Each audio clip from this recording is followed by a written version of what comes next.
Hello, welcome to வர்லஸ் cooking. இன்றைக்கி வந்து நம்ம ஈஸியான ஒரு பாஸ்தா பார்ப்போம். சிக்கன் பாஸ்தா ரொம்ப டேஸ்ட்டாக இருக்குங்க. நான் இப்போ வந்து இந்த வாட்டரில் வந்து இந்த ரெண்டு கால் கிலோ இருக்குது, அது 2 பேக்கெட் போட்டுக்கிறேன்.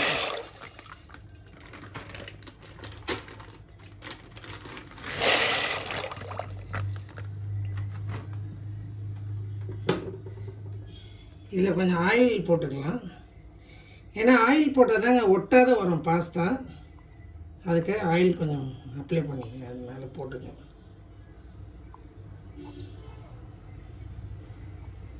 இது கொஞ்சம் வெந்துட்டப்புறம் நான் காட்டுறேங்க. இது நல்லா கொதிக்கணும். இந்த பாஸ்தா வேகும் போது உங்களுக்கு நான் காட்டுறேன். இப்போ வந்து நான் 1/2 கிலோ சிக்கன் எடுத்திருக்கேன் பாஸ்தாவுக்கு வேண்டியது. இதை இப்போ இதில் போடுறதுலாம் உங்களுக்கு சொல்கிறேன். இந்த பாருங்கள், வெறும் மிளகாத்தூள் கொஞ்சம் போட்டுக்கிறேன், ஒரு 1/2 ஸ்பூனு.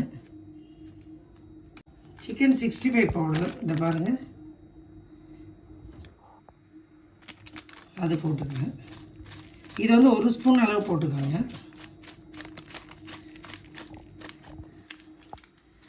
கொஞ்சம் கரம் மசாலா போட்டுக்கிறேன். இதுக்கு வேண்டிய உப்பு போட்டுக்கலாம்.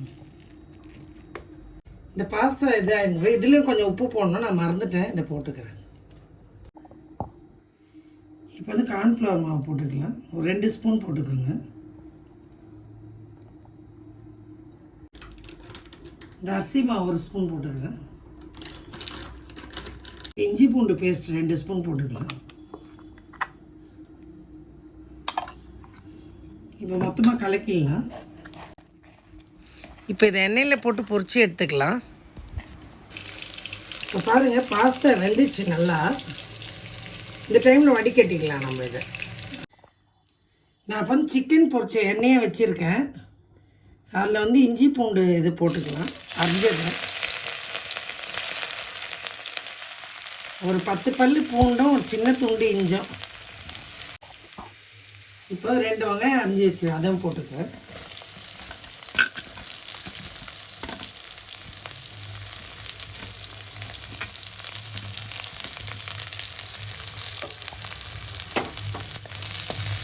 இது சிம்பிளாக இருக்குங்க, ஆனால் பயங்கர டேஸ்ட்டாக இருக்கும், செம்மையாக இருக்கும். நீங்கள் எதுவும் குடமிளகா அதெல்லாம் போடணுன்னா அவசியம் இல்லை. வெங்காயத்தாலாம் நம்மக்கிட்ட இருக்கிறத வச்சு செய்யலாம்.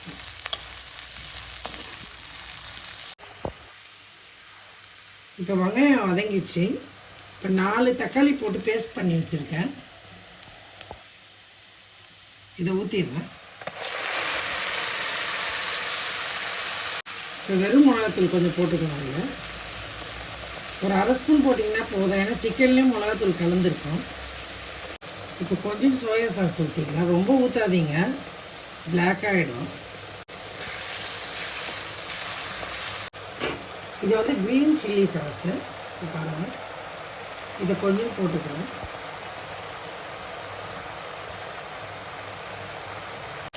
இப்போ வந்து இதுக்கேற்ற உப்பு போட்டுக்கலாம். ஏன்னா நம்ம அதுலேயும் கொஞ்சம் உப்பு போட்டிருக்கோம், கொஞ்சம் கம்மியாக போட்டுக்கலாம். இப்போ வந்து பாஸ்தா போட்டுக்கலாம்.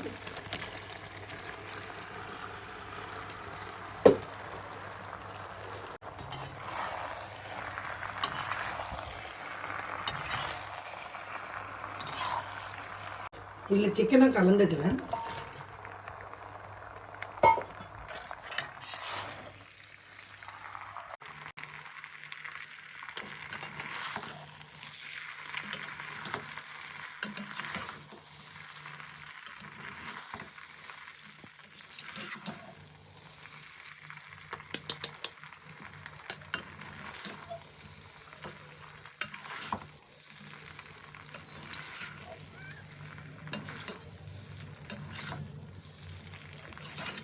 இப்போ இது மேலே வந்து கொத்தமல்லி போட்டுக்கிறேன். இப்போ நான் ஃபுல்லாக கலரிட்டேன், ரெடி ஆகிடுச்சிங்க பாஸ்தா. இது பாருங்கள் எவ்வளோ ஈஸியாக இருக்குது பாருங்கள் இந்த பாஸ்தா பண்ணுறதுக்கு. நீங்கள் பண்ணித்தரலாம் வீட்டில், எல்லாம் ரொம்ப விரும்பி சாப்பிடுவாங்க. ரொம்ப நல்லா இருக்குங்க, ரொம்ப டேஸ்ட்டாக இருக்கும்.